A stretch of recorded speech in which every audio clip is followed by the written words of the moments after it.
ভবিষ্যৎ বলতে বুঝি আখিরাতকে। তফাৎ আছে ভবিষ্যতে। আমরাও তো ভাবি তোমরা ভবিষ্যতে চলবা কেমনে, হাসরের ময়দানে চলবা কেমনে, বুঝো নাই বাপ? আমরাও তো ভাবি তোমাদের জন্য।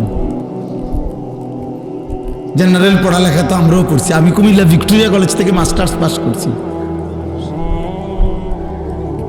সায়েন্স বিজ্ঞান বিভাগ থেকে এসএসসিতে দাখিলে 1998 সনে সারা বাংলাদেশে ফার্স্ট স্ট্যান্ড করছি, 1 নাম্বার।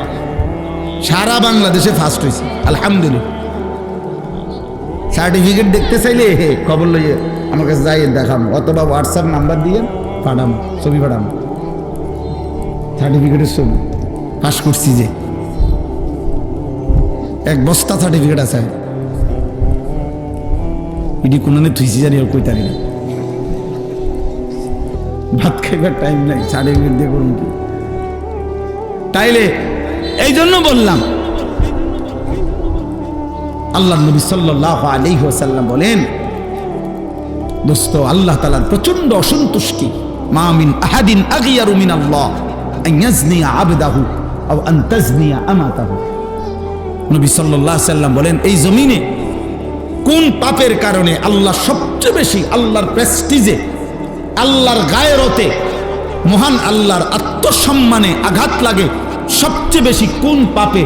নবীজি বলছেন, আইয়াজনিয়া আবদাহু, আল্লাহর কোন বান্দা যদি জিনা করে, আল্লাহর কোন বান্দি, কোন নারী যদি ব্যভিচার করে, খোদার কসম নবী বলছে আল্লাহ তাআলা তখন সবচেয়ে বেশি গুসা হয়, এতটা রাগান্বিত হয়। আল্লাহ বলে, বন্ধু এখন খোঁজ লাগান, এটা যদি বিবাহিত পুরুষ নারী হয় পাথর মারতে মারতে হত্যা করে ফেলবেন, আর যদি অবিবাহিত পুরুষ নারী হয় তো প্রকাশ্য দিবালোকে মানুষের উপস্থিতিতে এরপরে আপনার 100 চামড়ার চাবুক দিয়া বেত্রাঘাত করুন, ওরে ছেড়ে দিবেন না। ওয়ালা তাখুযকুম বিহিমা রাফাতুম ফি দীনিল্লাহ। আল্লাহ বলছে সাবধান, আল্লাহর বিধান কার্যকর করতে কেউ কোনো দয়া মায়া দেখাবা না। দয়া মায়া ওরে সামনাসামনি মানুষের উপস্থিতিতে খোলা মাঠে ওরে চাবুক দিয়া মারবা, অবিবাহিত ছেলে হলে।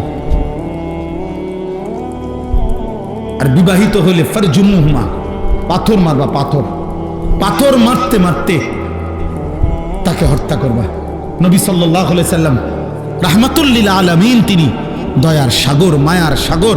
আল্লাহর কসম বাবা, সব ওলামা কেরাম এখানে বসা, প্রিয় ভাই আপনি জিজ্ঞেস করেন, নবী সাল্লাল্লাহু আলাইহি সাল্লামের হায়াতে, ওনার জামানায় তিনি পুরুষেরও এই রজম, পাথর মেরে হত্যা করার আদেশ কার্যকর করাইছেন, মহিলারও রজম তিনি করাইছেন। মাইজ ইবনে মালিক আসলামীকে পাথর মেরে হত্যা করাইছেন। বনু গামিদিয়া গোত্রের একজন নারীকে তিনি পাথর মেরে হত্যা করাইছেন।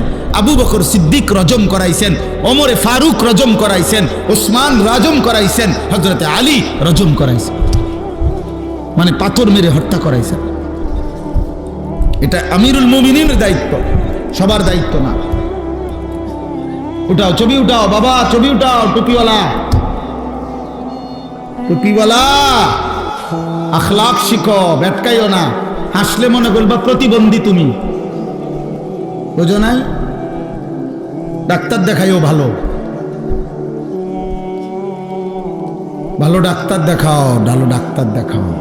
না হলে আমার কাছে পরিচিত ডাক্তার আছে, আমি ছেড়ে দেব না।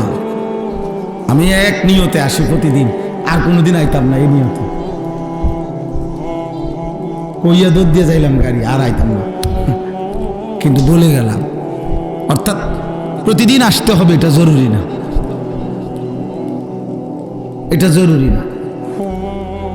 অতএব আমি অনুরোধ করলাম, অনেক ছেলে মাশাআল্লাহ আজকে তোমরা ভাইয়া, এর 2টা অনুরোধ। প্রথম আমার নওজোয়ান ভাই, আল্লাহর ওয়াস্তে ভাই, তোমাদের বাবারা এখানে বসা আছে, এখানে শ্রদ্ধেয় উলামারা বসা আছে, আমার 2টা ওসিয়ত মাঝখান দিয়া আমি তোমাদের কাছে অনুরোধ করি, তোমরা যারা 30 বছরের নিচে যাদের বয়স, তোমরা হাত তোলো তো। 30-এর নিচে যাদের বয়স, দেখেন মাশাআল্লাহ মাশাআল্লাহ, হুজুর আপনারা দোয়া করে দেন ওদের জন্য, আল্লাহ তোমাদেরকে কবুল করেন। ইনশাআল্লাহ তোমরা জাগলে পৃথিবী জাগবে ইনশাআল্লাহ। তোমরা জাগলে আল্লাহকে সেজদা দিলে মাহাদির বিজয় হবে ইনশাআল্লাহ। দাজ্জালের পতন হবে ইনশাআল্লাহ। ফিলিস্তিন জিতবে ইনশাআল্লাহ। ইসরায়েলের কুত্তারা হেরে যাবে ইনশাআল্লাহ। কাদিয়ানীরা বাংলার জমিনে কাফের ঘোষণা হবেই হবে ইনশাআল্লাহ। ইসকনের গুন্ডারা বাংলার জমিন থেকে পলায়ন করতে বাধ্য হবে ইনশাআল্লাহ। তোমরা শুধু হাত নামাও, আমার কাছে শুধু এতটুকু ওসিয়ত, আমি অনুরোধ করলাম তোমরা আমার দুই কথা শুনবা। এক কথা হলো তোমরা চোখের হেফাজত করো। বলো ভাই ইনশাআল্লাহ। চোখের হেফাজত করো। নারী দেখো না, ছবি দেখো না, মোবাইলের নর্তকী দেখো না আব্বা। মোবাইল প্রয়োজন হলে ব্যবহার করো, মোবাইল ধরা হারাম না।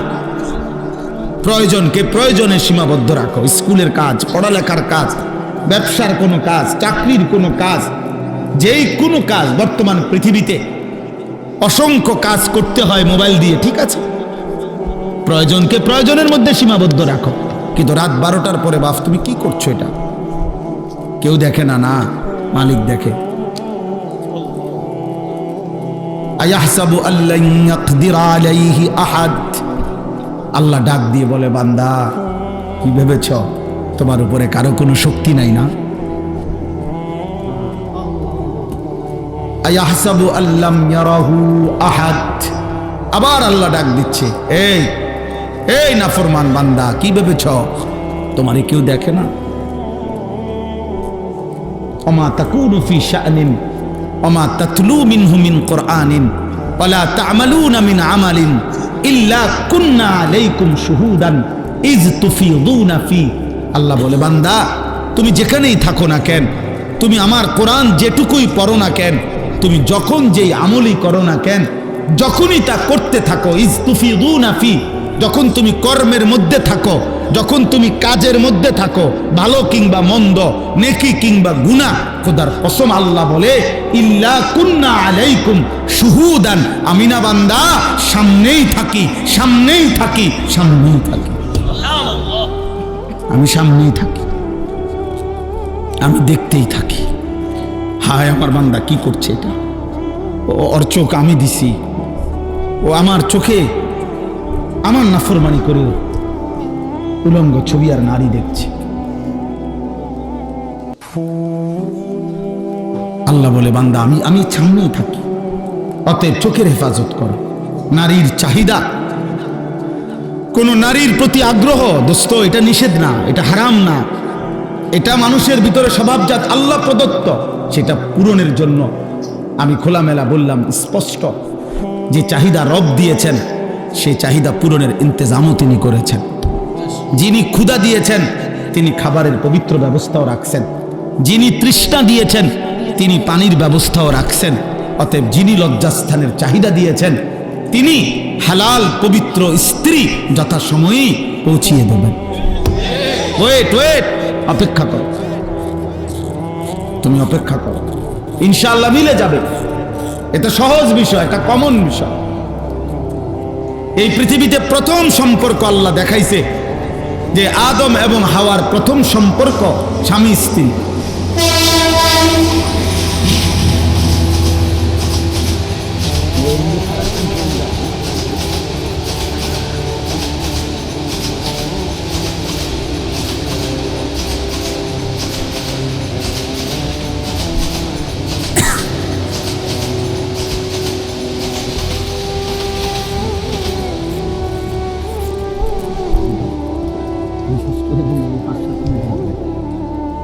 জি, তা এই জন্য বললাম, এক নম্বরে হলো চোখের হেফাজত করো।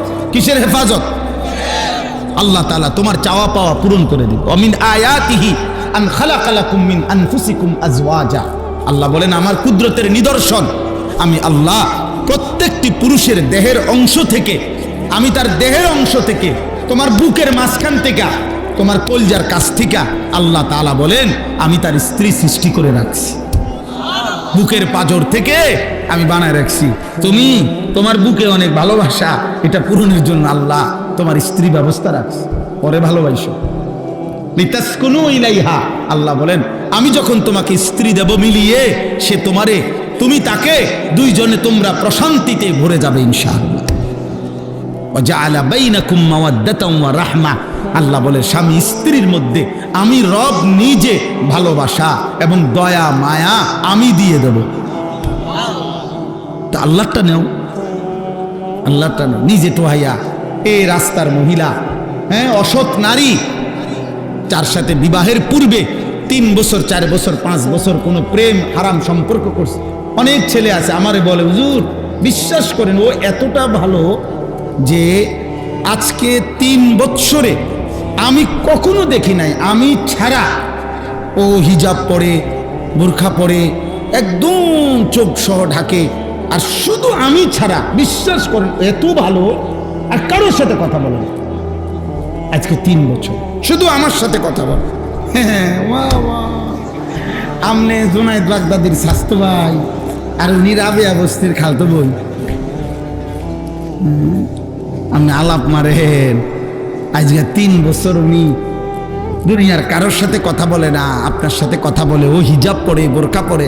আমি যদি বলি, আমি পরিষ্কার বলি বেটা, কোন নারী কোন মেয়ে বিবাহ বহির্ভূত যদি লেফো গাও দেয়, কম্বল কম্বল মনে করো না, কম্বল গায়ে দিয়া থাকে, এমন বোরকা পিনছে যেটা কম্বল মতো, কম্বল গায়ে দিয়েও যদি সে বিবাহের পূর্বে তোমার সাথে কথা বলে, শুধু তোমার সাথে, তারপরেও আনিসুর রহমান আমি বললাম ওই মেয়ে চরিত্রহীন, চরিত্রহীন, চরিত্রহীন, চরিত্রহীন, চরিত্রহীন, ও বেহায়া, বেহায়া, বেহায়া, বেহায়া।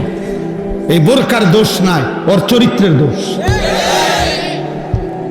বিবাহ বহির্ভূত হারাম সম্পর্ক তোমার লগেও হারাম, তোমার স্বাস্থ্যবাহীর লগেও হারাম, তঙ্গু গ্রামের বাহি ফুলানের লগেও হারাম। কথা বোঝেন নাই কথাটা? জায়েজ হইলে তো সবাই লেগে যায় যেত। অতএব বিবাহ বহির্ভূত প্রেম হয় না। বিবাহ বহির্ভূত কি হয় না? জিনা হয়, জিনা, বেবিচার হয়, বেবিচার, জিনা হয়। অতএব চোখের হেফাজত করবা, ঠিক আছে নি বাপ? ইনশাআল্লাহ। 2 নাম্বার, ফজরের নামাজ জামাতে পড়ো। কোন নামাজ? কোন নামাজ? ফজরের নামাজ, ফজরের নামাজ।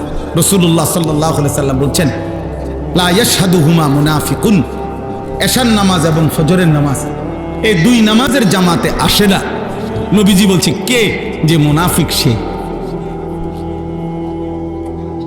বিশ্বাস করে বাচ্চা যারা আছেন, এবার আমনগরও কো, মাঝ বয়সী যারা উপার্জনকারী আছেন, আপনাদেরকে বলি, ফজরের নামাজ রাসূলুল্লাহ সাল্লাল্লাহু আলাইহি সাল্লাম বলছে, কোন ব্যক্তি মুমিন নাকি মুনাফিক, খোদার কসম এটা পার্থক্যের একটি প্রমাণ চিহ্ন ফজরের নামাজ। কোন নামাজ? হযরত আব্দুল্লাহ ইবনে ওমর রাদিয়াল্লাহু তাআলা আনহুমা বলতেন যে নবীজির জামানায় ফজরের নামাজে অনুপস্থিত আমরা তাকে মুনাফিকই ভাবতাম। হযরত আব্দুল্লাহ ইবনে মাসউদ রাদিয়াল্লাহু তাআলা আনহু বলছেন, নবীজির